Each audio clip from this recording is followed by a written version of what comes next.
takmir masjid itu harus punya selera. Selera apa? Menafkahi tanpa menikahi. Kok lulu piye? Janda-janda tua yang di samping masjid itu nafkahi.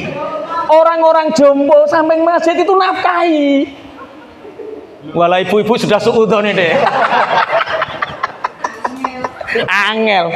Menafkahi tanpa menikahi daripada menikahi tanpa menafkahi. Kemarin saya ditanya, Pak Ustadz, bagaimana hukumnya orang yang ke masjid hanya ke toilet lalu pergi lagi? Sing mbok takokno apane? Kan airnya untuk wakaf masjid. Mbok yo teko aja elek ngono dhisik to yo. Bismillahirrahmanirrahim. Assalamualaikum warahmatullahi wabarakatuh. Bismillahirrahmanirrahim. Alhamdulillahilladzi arsala rasulahu bil huda wa dinil haqqi liyuzhirahu 'ala dini kulli walau karihal musyrikun. Allahumma shalli wa sallim ala sayyidina Muhammadin wa ala alihi wa ashabihi ajmain, amma ba'du. Cak Ibra yang kami hormati, teman-teman pejuang masjid pemuda, Bapak Ibu sekalian. Ini ada teman dari Bojonegoro juga, Mas Asfi. Jauh-jauh dari Bojonegoro ke Masjid Pemuda. Tema sore ini adalah Al-Iqdam. Ini saya kutip dari kitab Idhatun Nasyiin, karya beliau Syekh Imam Al-Mustafa Al-Hulayaini. Beliau hidup di kisaran tahun 1913 Masehi. Kalau sekarang sudah 2022, berarti sudah berapa tahun ini? 1913. Sekarang 2022. Mengutip Al-Iqdam. Al-Iqdam itu pemuda harus berani maju di depan.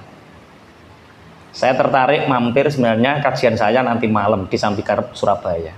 Tapi saya sempatkan untuk mampir di masjid ini karena saya tahu bahwa di masjid ini banyak program. Terutama kemarin Cak Ibrahim tak bawa ajak. Beliau sebenarnya hanya ngisi di masjid binaan kami, Masjid At-Taqwa Kapas. Tapi kemudian beliau nginep di pondok, kita ajak ke beberapa kampung binaan kami. Mas, berjuang ojo nanggung-nanggung, berjuang kok neng kota, sekali-kali neng tengah alas. Alhamdulillah kita ajak di Kampung Mu'alaf, kemudian kita ajak ke Tuban, di mana Tuban yang terkenal wali, ternyata di pelosok-pelosok itu banyak daerah-daerah yang Islamnya sangat minim sekali. Kita ajak ke sana. Dapat apa? Dapat lelah dan lillah. Bismillahirrahmanirrahim. Makanya saya tertarik untuk mampir, untuk menjadi, semoga Masjid Pemuda ini terus bertumbuh, diisi oleh anak-anak muda yang hebat, programnya terus bertumbuh, banyak dikenal orang luar sana, Allahumma amin, dan menjadi pahala jariah kita. Al-Iqdam, berani maju ke depan. Khalaqallahul insana liyakuna aminan lima yuhyihi. Sesungguhnya Allah menciptakan manusia agar manusia itu bisa hidup lima yuhyihi. Untuk apa? Dia diciptakan oleh Allah. Untuk apa? Sa'iyan fi manakibil ardi, agar manusia itu bisa berjalan di pejajahan bumi ini, muntafi'an bi khairatiha, dan mengambil manfaat dengan apa yang ada di bumi ini. Jadi jangan sampai Allah menciptakan alam ini kita sia-siakan sebagai manusia. Jangan sampai Allah menciptakan alam raya ini yang penuh dengan kemanfaatan ini, kita tidak mengambil apa-apa dari kemanfaatan itu. Contoh, Allah menciptakan emas, Allah menciptakan tambang, Allah menciptakan pertanian. Jangan sampai hasil ini untuk sesuatu yang mubadzir, untuk sesuatu yang tidak ada manfaatnya. Tapi kita sebagai manusia harus mengambil manfaat itu. Dimulai dari mana? Fima ya'udu alaihi wa ala majmu'il ummati bil khairi al-jammin. Yaitu dengan kemanfaatan itu kembali kepada kita dan kembali kepada umat secara keseluruhan. Wala yakunu dzalika illa bil iqdami wa badlil juhdi. Kita tidak akan pernah bisa menguasai bumi ini untuk kebaikan kalau tidak ada yang berani maju ke depan dan tidak siap untuk bersusah payah. Artinya, ngapunten, Allah menciptakan di sini ada kebaikan, di sini ada keburukan. Di sini ada pemuda yang baik secara moral, di sini ada pemuda yang kurang baik secara moral. Dan ini saling mendahului, fastabiqul khairat. Tadi saya tanya Mas Ibra, di sini itu harga tanah berapa? Kok sampai lorongnya masjid itu kecil, bahkan mobil nggak bisa lewat. Bahkan saya parkir mobil itu Masya Allah. Sedangkan di luar sana mall-mall itu parkirnya luas, enak, adem. Lah nek masjid parkirnya panas-panasan, lah nek mall adem-ademan. Sampean milih mana? Mall. Makanya ini PR kita, masjid harus lebih menarik daripada mall. Parkirnya masjid harus lebih luas daripada mall. Mestinya seperti itu, Cak Ibra. Coba pucet dhisik to sampean kok model cuwilik kaya lorong. Ternyata di sini 1 meter itu 5 juta. Di Bojonegoro saya ini alhamdulillah pagi ditawari tanah. Kemarin 2 minggu kita juga duwiti tanah. Pagi ini ada 2 sertifikat yang diserahkan kita untuk kita beli. 1 meter 80.000. Bojonegoro 80.000, Surabaya 5 juta. Itu pun ada diskon ya? Itu pun sudah diskon. 5 juta itu diskon. Katanya kalau untuk selain masjid 10 juta. Dan ini tugas Mas Aswi, tugas saya. Bojonegoro itu mumpung masih, itu berarti aset investasi kita untuk akhirat harus lebih banyak. Karena apa? Hanya 80.000 per meter. Insya Allah pondok bulan ini baru 1 hektar yang kita beli untuk perluasan pondok pesantren kita. Nah, ini namanya fastabiqul khairat. Kita ini salip-salipan, saling mendahului, cepet-cepetan di dalam kebaikan. Karena kalau kita nggak cepet-cepetan di dalam kebaikan, maka kita akan didahului oleh keburukan. Contoh misalkan, di sini kalau kita sudah beli, dan semua orang sudah tahu, Masjid Pemuda Surabaya. Kira-kira mendirikan kafe di sebelahnya pantas nggak? Oh ya, meriang dia itu. Jangan.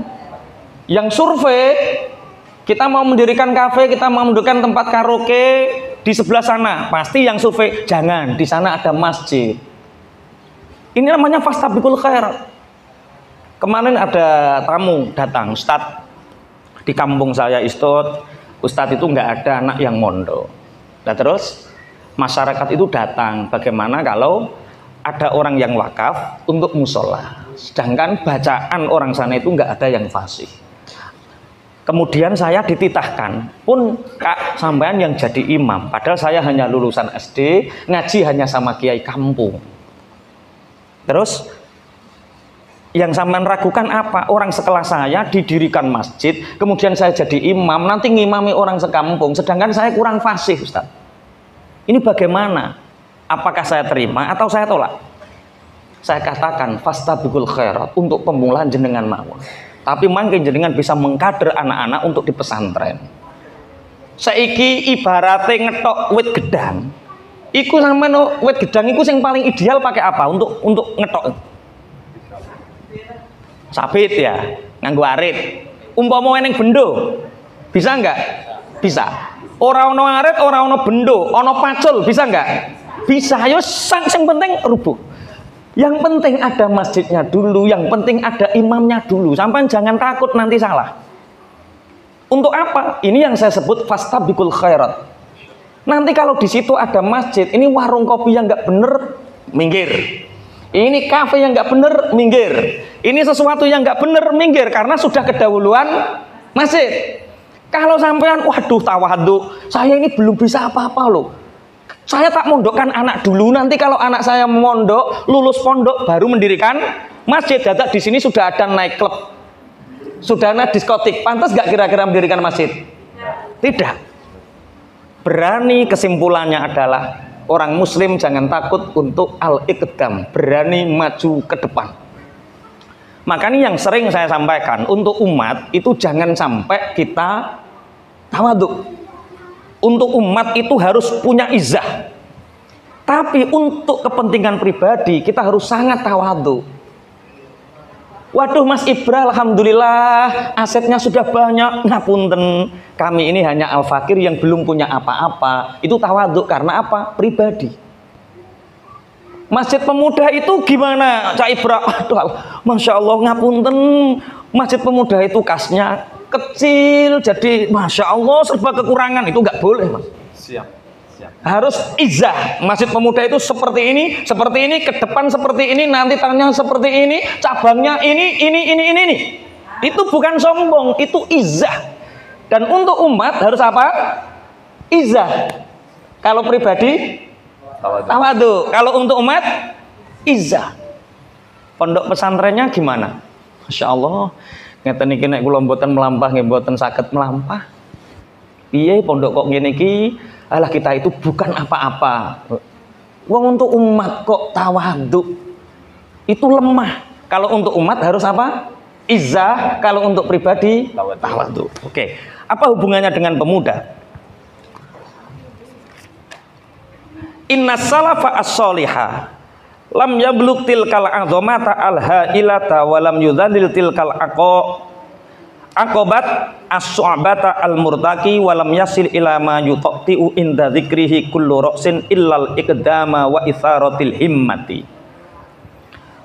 Orang-orang salafus saleh terdahulu mencapai puncak kejayaannya, di mana perkembangan Islam sangat masyhur saat itu mereka tidak mencapai itu kecuali satu, mereka rela untuk bersusah payah. Dua, mereka berani tampil di depan, wa itsaratil himmati, dan membangkitkan himmah, membangkitkan impian, cita-cita. Jadi 3 hal yang dilakukan. 1, berani rekoso. 2, mereka berani tampil di depan, wani rekoso, wani maju. Sing nomor 3, wa itsaratil himmah, dan mendahulukan impian. 3. Ulama-ulama terdahulu mencapai puncak kejayaan Islam itu karena punya 3 modal ini. 1, siap rekoso. Makanya terus Mbah Yai Muslih ngeten. Santri Tanggir ketika itu, karena saya di Tanggir, masyhur sekali makalah beliau yang paling masyhur adalah sampai nek dadi dai ilallah, pejuang di jalan Allah, dadi kiai, dadi ustadz, ojo wedi melarat. Siapa yang ikut ngurusi masjid di sini, jangan takut miskin. Jadi mentalnya itu siap melarat. Tapi kenyataannya setelah mereka terjun di masyarakat, ternyata tak golei, seangkatan saya saja nggak ada yang miskin. Padahal siap loh yo. Daripada sampean siap kaya tapi gak kaya-kaya. Yang terjadi apa? Ngenes. Anak-anak kuliah itu mereka siap kaya atau siap miskin? Siap kaya, tapi kenyataannya banyak yang belum kaya. Kalau kita anak-anak muda yang ada di sini, Cak Ibra, ditanamkan sampai jadi pejuang kudu siap miskin. Tapi pernah suatu saat sebelum Allah menciptakan alam raya ini, Allah menciptakan ilmu dan menciptakan dunia. Kemudian Allah berfirman kepada dunia, ya dunia, ukhdumi man khodamani. Allah berfirman kepada dunia, ya dunia, wahai dunia, ukhdumi man khodamani, layanilah orang-orang yang melayani aku. Itu firman Allah kepada dunia. Ada ilmu, ada dunia. Allah berfirman kepada dunia, ukhdumi man khodamani, layanilah orang yang melayani aku. Kemudian siapa yang diwakili Allah? Siapa yang diperintahkan Allah untuk mewakili Allah? Ilmu. Sehingga ilmu pun mengatakan kepada dunia, ya dunia, ukhdumi man khodamani, wahai dunia, layanilah orang yang melayani aku. Siapa yang mengikrarkan dirinya melayani ilmu, dia akan dilayani oleh dunia. Siapa yang melayani Allah, kepentingan pribadinya, uangnya, hartanya, waktunya, pikirannya untuk Allah, maka orang ini dilayani oleh dunia. Makanya anak-anak muda jangan takut untuk jadi takmir masjid. Anak-anak muda jangan takut untuk ambil bagian. Kita kan nggak kerja kita melayani umat. Dari mana bisa kata kaya? Karena kita melayani Allah, dunia akan melayani kita. Dari mana? Wallahu a'lam bishawab. Kemarin Cak Ibra ketika ke Bojonegoro itu pas ada cerita yang menarik tentang seseorang yang melayani pondok pesantren. dia terlilit hutang 80 juta, kemudian hutangnya masih 20 juta, dia membayangkan bahwa untuk buat rumah sekelas 450 juta butuh 10 sampai 15 tahun dari bisnisnya. Tapi qadarullah karena dia melayani pondok pesantren, melayani ilmu, ternyata dia dapat tawaran rumah yang ngapunten. Rumahnya megah, mewah, tapi harganya rendah sekali. Disediakan oleh Allah. Sehingga insya Allah dengan kemampuannya nggak ada 1 tahun sudah dibeli. Dan tanah ini sudah diukur dan sudah desain, insya Allah mulai bangun. Ini loh Cak Ibra yang saya maksud ukhdumi man khodaman. Makanya jadi takmir masjid itu rasa istilahnya rasa timak-timik. Cara wong Jawa nek ngarani menisan teles nek nyemplung. Punya keyakinan terhadap Allah itu menisan, ojo kok setengah-setengah. Ini yang dilakukan ulama-ulama dulu. Siji, ora wedi rekoso, siap bekerja keras. Sing nomor loro, dia apa nek ngarani, yang ketiga kan impian. Apa berani maju, al-iqdam, iki temane tambah lali. Satu, wani rekoso, nomor loro berani terdepan. Lah yang kita sayangkan, Mas Asfi ini ya, di Bojonegoro, di kota-kota lain, di Surabaya ini banyak pengurus-pengurus masjid itu pensiunan. Takmire, pengurusnya, imaroy pensiunan guru umurnya wis sudah 5 tahun. Lah nek pensiunan terus tenaga sisa dikek ning masjid, Pak. Sing efektif dikek ning kantor-kantor, makanya masjidnya nggak berkembang. Mestinya anak-anak muda ini yang berani ke depan, al-iqdam, dia berani maju, dan ini dilakukan oleh ulama-ulama soleh salaf dulu, tidak hanya ulama salaf. Zaman Rasulullah, Usamah bin Zaid, berapa tahun dia dijadikan jenderal oleh Rasulullah? Usia berapa? 16 tahun. Memimpin para sahabat yang sepuh, memberi pelajaran kepada Sayyidina Umar bin Khattab, kepada Sayyidina Abu Bakar, kepada Utsman bin Affan, bahwa untuk memimpin tidak hanya orang sepuh, anak muda 16 tahun menjadi jenderal pasukan perang. Dan yang lain sami'na wa ata'na. Karena visi besar itu dari pemuda. Zaid bin Sabit pernah ketika mau peperangan, Zaid bin Sabit ini daftar untuk menjadi orang yang siap berjihad. Datang di hadapan Rasulullah sama ibunya, ya Rasulullah, Zaid bin Sabit anakku ingin ikut berperang, usianya 13 tahun. Apa kata Rasulullah? Hei Zaid bin Sabit, aku menakutkan keadaan yang terjadi terhadap dirimu, pulang dulu. Karena Zaid bin Sabit ngapunten usianya 13. Tapi usia saya sama dengan orang-orang anak-anak muda yang ikut berperang ya Rasulullah. Apa kata Rasulullah? Lah Zaid bin Sabit iki wonge gering, kuru, cilik. Sikile cilik, tangane cilik. Cara saiki disebut ruking cara. Kuru kering. Kaya ngono kae Zaid bin Sabit yo. Jangankan terkena pedang, terkena angin robo deh. Ono puting beliung ngene.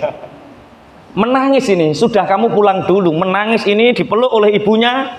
Apa kata ibunya? Zaid, Allah dan Rasulnya bukan melarangmu untuk ikut berperang, tapi mungkin Rasulullah menyuruhmu pulang untuk kamu berjuang di jalan yang lain. Dengan apa Bu aku bisa membantu Islam, bisa ambil bagian, iqdam, berani maju. Kata ibunya, Allah memberi maziyah keistimewaan terhadap dirimu dengan fushatul lisan. Bicara kamu baik. Kamu bisa belajar lughat bahasa banyak negara. Khotmu bagus, tulisanmu bagus. Cukup ibu akan memberimu guru selama 1 tahun ini, dan nanti kita melamar di hadapan Rasulullah. Selama 1 tahun ini Zaid bin Sabit diajari fushatul lisan, diajari khot yang baik, diajari berbagai bahasa di dunia saat itu. Setelah bagus, datanglah kepada Rasulullah. Ya Rasulullah, anakku Zaid bin Sabit ini menguasai beberapa bahasa. Tulisannya bagus, mohon diterima. Jadikan apapun, yang penting dia iqdam. Iqdam itu berani maju di depan. Akhirnya, wahai Zaid bin Sabit, pedangmu adalah penamu. Sehingga kita bisa menyaksikan mushaf sampai hari ini, Al-Quran sampai hari ini seperti ini barokahnya penulis Quran namanya siapa? Zaid bin Thabit. Berarti untuk maju terdepan, kita lihat maziah kita itu letaknya ada di mana. Mas Muflih ini mekanik misalkan, ya YouTube-mu itu senjatamu, Facebook-mu itu senjatamu, kata-katamu di Twitter itu senjatamu. Tidak harus terus pegang kitab kuning baca, itu bagiannya ustadz.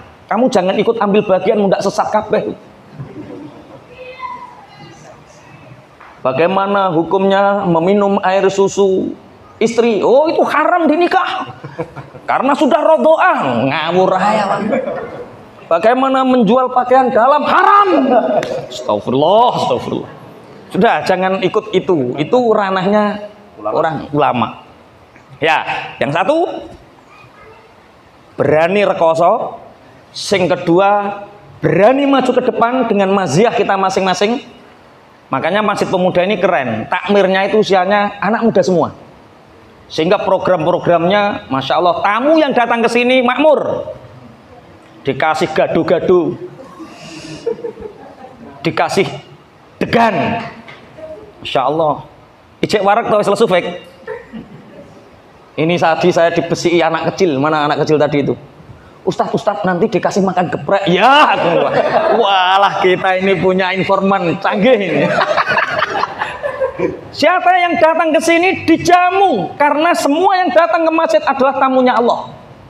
Makanya jadikan masjid itu sebagai solusioner. Orang yang punya masalah datang ke masjid selesai. Orang yang punya hutang datang ke masjid selesai. Orang yang belum laku-laku nikah datang ke masjid selesai. Orang yang ingin poligami datang ke masjid selesai. Selesai ajalnya. Tadi saya ngobrol sama Cak Ibra sama Mas bukan Mufri, itu loh Muhan yang dari Sulawesi itu loh. Hah? Pak Muhan. Lah ya Pak Muhan ngobrol. Takmir masjid itu harus punya selera. Selera apa? Menafkahi tanpa menikahi. Kok lulu piye? Janda-janda tua yang di samping masjid itu nafkahi. Orang-orang jompo samping masjid itu nafkahi. Walau ibu-ibu sudah suudon ini deh. Angel, menafkahi tanpa menikahi daripada menikahi tanpa menafkahi. Quote-nya tolong dibawa pulang ya. Jadi seluruh acara ini yang paling diingat quote-nya itu. Ya, menafkahi tanpa menikahi. Ya, janda-janda tua, anak-anak yatim itu dinafkahi walaupun tanpa harus menikahi. Yang ketiga, harus punya mimpi yang kuat. Himmatur rijal tahdimul jibal, cita-cita kuat seseorang itu bisa merobohkan gunung. 5 tahun ke depan Masjid Pemuda ini seperti apa? 10 tahun yang ke depan masjid ini seperti apa? Itu tergantung mimpi para takmirnya hari ini. Kalau kita punya mimpi besar, Masjid Pemuda ini nanti tahun depan rumah ini selesai proyek wakafnya, kemudian amin. Himmatur rijal tahdimul jibal, cita-cita kuat seseorang itu bisa merobohkan gunung. Apalagi cita-cita untuk umat. Kalau cita-cita pribadi saja kita berani bermimpi, kenapa untuk cita-cita umat kita nggak berani bermimpi?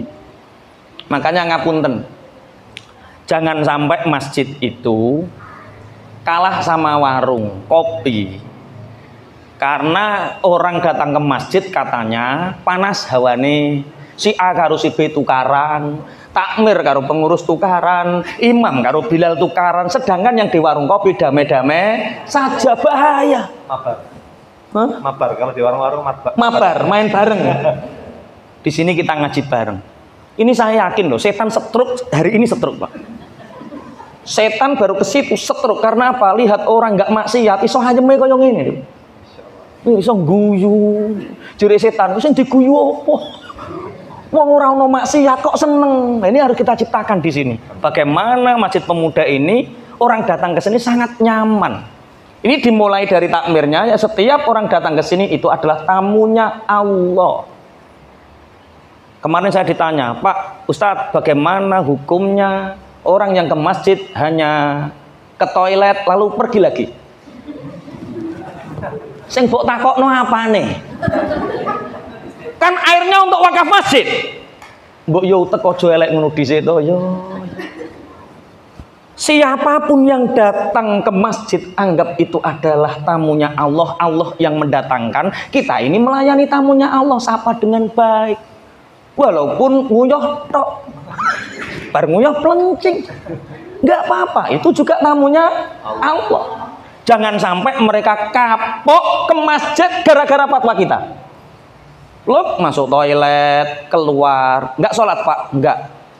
Ini air disediakan untuk orang yang ingin sholat di sini, hukumnya wakaf dan haram Bapak menggunakannya. Siri wonge, kapok aku nih masjid. Al-Iqdam, kita lanjutkan. Jadi anak-anak muda yang di sini untuk menjadi orang-orang yang mengajak ke jalan Allah yang disediakan siji kudu wani rekoso. Kalau orang cari pekerjaan pun berani kesulitan, kita cari akhirat. Kenapa nggak berani? Sulit. Wani rekoso. Nomor loro, berani ambil bagian maju di depan. Yang ketiga, yaitu berani punya mimpi yang kuat. Ini dilakukan oleh salafus soleh terdahulu. Kita lanjutkan. Wa innal khalafa lam yata'akhkhar an hadhil martabah. Tapi akhir-akhir ini pemuda-pemuda kita ini tidak punya derajat sampai di situ. Pemuda-pemuda kita itu gak wani rekoso. Siji gak wani rekoso. Dia tidak mau menanggung beban berat, menanggung beban umat. Sehingga yang dipikirkan itu bukan masa depan perjuangan bangsa, bukan masa depan perjuangan agama, sing dipikir nasibe awake dhewe. Lagi cilik TK itu wis mikir awake dhewe. SD, MI wis mikir awake dhewe. SMA tambah parah. Sing dipikir bojoku sok ben sapa? Pekerjaanku apa? Enggak pernah mikir hal-hal besar. Makanya saya pernah Cak Ibra ketika awal-awal menikah, ketika awal-awal latihan jadi ustadz, latihan jadi kiai, awal-awal nanggung beban umat, itu ada fitnah yang berkembang. Ada nek bahasane Jenegoro paidu-paidunan sing ora jelas. Sehingga ketika itu yo rodok kepikiran juga, sempat menjadi pikiran. Ketika itu yang pernah saya ingat dari istri saya itu satu, ketika tengah malam gak usah dipikir. Lah pripun teman? Seorang pemimpin yang baik itu ketika dia banyak dipuji orang. Kalau kita memimpin umat, memimpin organisasi, memimpin masyarakat, kok banyak yang muji, itu tandanya pemimpin yang baik.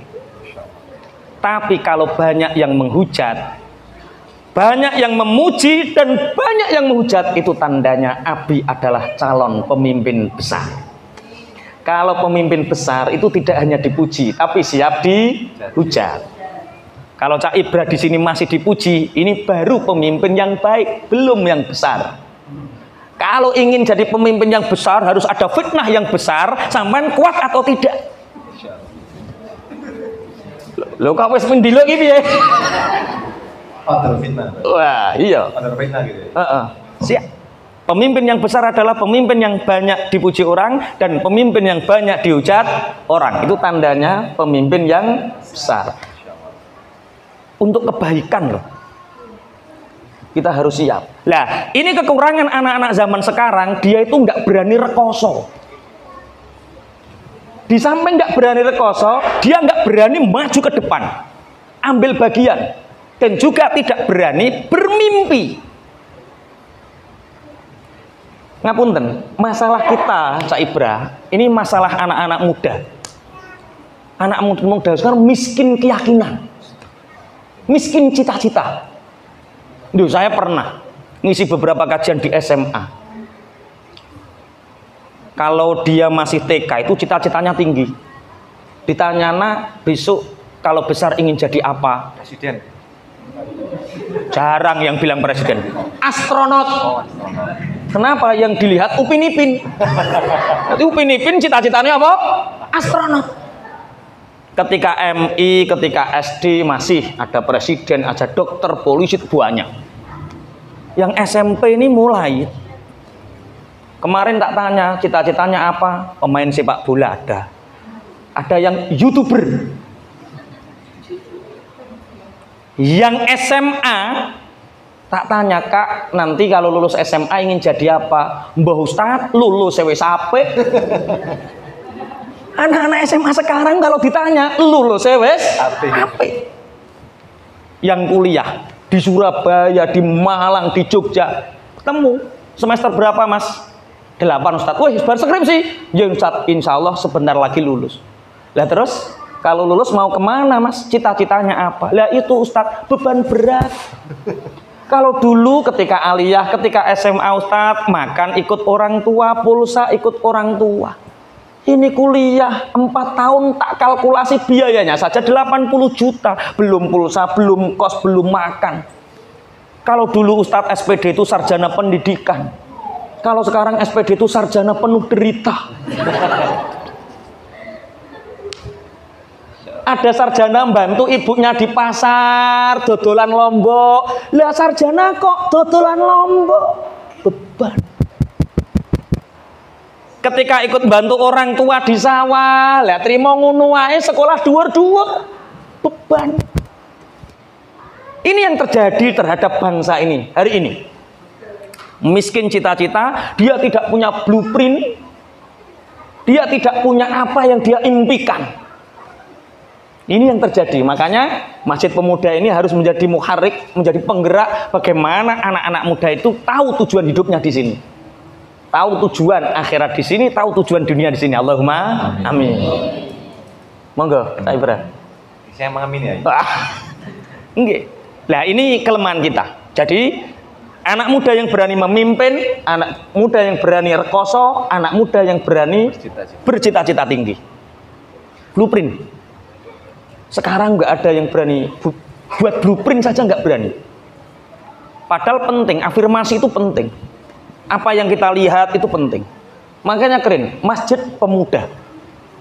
Apa yang ada di dalam diri pemuda? Otot yang kuat, wajah yang mempesona, itu anak muda. Ya kan? Kemudian gerakannya lebih lincah. Dan semoga ini juga terwujud di situ. Amin. Lah di luaran sana yang ngenes itu, Pak. Kalau di sini Mas Mufrih berapa usianya? 25. Sudah menikah? Rasulullah usaha 25 menikah loh, Mas. Ini nggak berani bermimpi. Bayangkan saja nggak berani kelihatan. Nggak apa-apa. Man taraka syai'an lillah awadahullahu bi khairan. Siapa yang meninggalkan sesuatu karena Allah, Allah akan mengganti dengan sesuatu yang lebih baik. Dari Jakarta ke sini meninggalkan pacaran, meninggalkan yang maksiat di luar untuk ngabdi di masjid ini, Allah nanti kasih jodoh yang terbaik. Tapi yakini. Oke, kita lanjutkan. Fanhadu nahdatan tamidulaha ar-rasiyat wa taskunu indaha al-jamihat. Makanya oleh sebab itu para pemuda saatnya lah bangkit. Dengan bangkit tamidulaha ar-rasiyat, dengan kebangkitan yang semangat itu yang mengguncang gunung-gunung yang kokoh dan menghentikan keberingkasan kuda-kuda liar. Kuda liar itu masalah, gunung-gunung yang kokoh itu masalah. Jadi pemuda yang kuat, pemuda yang hebat, pemuda yang bangkit adalah pemuda yang banyak menyelesaikan masalah yang besar, pemuda yang siap menghentikan kuda-kuda liar. Hari ini masalah agama kita, Masya Allah, carut marut, apalagi Surabaya, Mas. Untuk mendatangkan pemuda datang ke masjid luar biasa, tapi harus dilakukan. Bagaimana, ngapunten, mungkin ada komunitas speaker-speaker di luar sana, ajak bagaimana masuk ke masjid ini. Mungkin Pak Muhan itu wajahnya kan agak kriminal sedikit ya. Itu bisa masuk ke klub speaker, masuk ke dunia mereka, kemudian ajak mereka masuk ke dunia kita. Nek wajah-wajah ustadz angel ya. Makanya fastabiqul khairat, ngapunten, amar ma'ruf nahi mungkar itu yang melaksanakan kewajibannya bukan ulama, bukan ustadz saja. Amar ma'ruf nahi mungkar itu kewajiban setiap muslim. Dan ini terbukti yang bisa mengislamkan orang di luar sana tidak hanya ustadz, kiai. Ngapunten, Bali itu dulu nggak ada Islamnya. Yang bawa Islam ke Bali itu apakah ustadz dakwah rono nggawa jubah nganggo surban? Tidak. Yang menjadikan sebagian ada kampung di sana, kampung Madura itu Islam semua di Bali. Itu ya gara-gara satu orang Madura Islam datang ke sana jualan sate, ramah orangnya. Ketika waktunya sholat dia sholat, bawa keponakannya yang masih bujang, kemudian dia jualan sate lagi. Ada gadis Bali masuk Islam, dinikahkan, begitu. Akhirnya jadilah kampung Muslim gara-gara barokai bakul sate. Kita juga bisa seperti itu loh. Sing wajah-wajah kriminal mau jokot ning masjid tok, melu ning kono, biker-biker kono. Dekati anak-anak pang itu, kita masuk ke dunia mereka, ajak mereka ke dunia kita. Boleh masjid menjadi markas, tapi ngajinya mungkin bisa di kafe, mungkin bisa di ruangan-ruangan terbuka, atau mungkin di warung-warung. Buat kajian Al-Anwar. Al-Anwar itu aliansi anak warung. Was, ngajinya di situ, ngajinya pemuda, tapi dari warung ajak ke masjid. Kebangkitannya dari sini. Islam itu bangkitnya dari sini.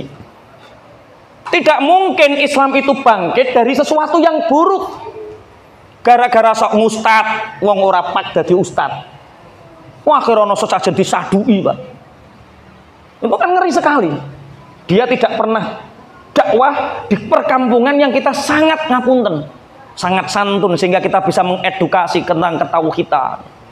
Kita bisa sharing dengan ketauhidan sehingga bisa masuk ke Islam. Tapi kalau sudah al-muslimu mir'atul muslim, muslim ini apa nek ngarani kaca benggalanya, pengilone orang Islam yang lain. Orang yang buat sesajen itu bukan orang Islam, karena orang Islam tahu itu syirik, paham ya? Tapi yang buat sesajen adalah saudara kita Hindu Buddha. Kalau setiap kita tahu sesajen disadui, mereka akan mengira oh Islam itu seperti itu, sehingga mereka tidak mau mengambil manfaat dari kita. Coba seperti orang yang bakul sate tadi, dari satu bakul sate menjadi 25 bakul sate, tapi mengislamkan satu kampung. Bahasa seperti ini bisa dipahami, dan ini harus dilakukan anak-anak muda yang hebat di sini. Allahumma shalli ala Muhammad. Saatnya bangkit untuk menaklukkan gunung. Gunung ini masalah. Artinya menaklukkan masalah yang sebesar gunung. Pemuda ini harus bangkit untuk menaklukkan masalah yang masalah ini liar. Apalagi ngapunten dengan pandemi ini. Saya ngobrol sama ustadzah di MI, di SD. Biasanya orang kelas 2 MI, 2 SD itu biasanya sudah bisa baca Quran. Tapi akhir-akhir ini karena 2 tahun mereka tidak talaki, tidak berhadapan dengan asatidah, akhirnya mereka mengalami satu kemunduran gara-gara gadget ini, HP, komputer. Masya Allah. Dan ini siapa yang bisa? Kita pemuda. Ojo ngecipno veteran-veteran sing wis pensiunan. Wes wong iku iktikaf, dzikiran, mendoakan sudah cukup mereka. Sudah lelah dengan kehidupan dunia. Kok kono ngopeni masjid yo katok. Sudah tenaga sisa yang diberi. Lah, siapa yang tenaganya masih full ya anak-anak muda di sini. Pun lo lajengaken. Inna fi yadikum amral ummah wa fi iqdamikum hayatuha. Fa aqdimu iqdamal asadil basil. Sesungguhnya di tangan kalian wahai para pemuda masalah bangsa ini. Dulu ketika Indonesia tahun 45 itu yang ngotot pingin proklamasi itu dari golongan wong-wong sepuh apa cah nom? Cah nom sampai Bung Karno diculik untuk proklamasi. Ngenteni wong tua-tua ya ora proklamasi, penting merdeka dhisik. Di tangan anak-anak muda ini nasib bangsa. Dan di kaki-kaki pemuda ini hidupnya bangsa dan agama ini. Jadi wis yang tua meridhoi, merestui. Yang muda banyak visi dan misi. Tapi tolong adab dan akhlaknya dijaga. Ojo kok cah nom-nom ngopeni masjid, adabnya sama yang sepuh ditinggalkan, nggak boleh. Kita harus istilahnya takziman wa ikroman, memuliakan mereka, tapi kita juga terus bergerak karena nasib agama dan bangsa ada di tangan pemuda. Maka bergerak fa'aqdimu iqdamal asadil basil. Maka majulah kalian wahai pemuda dengan seperti majunya harimau yang siap menerkam. Kecepatannya kecepatan harimau. Artinya harimau bagaimana? Kalau mau menerkam bagaimana? Sopo sing iso ngerti ilmu perhewanan sopo?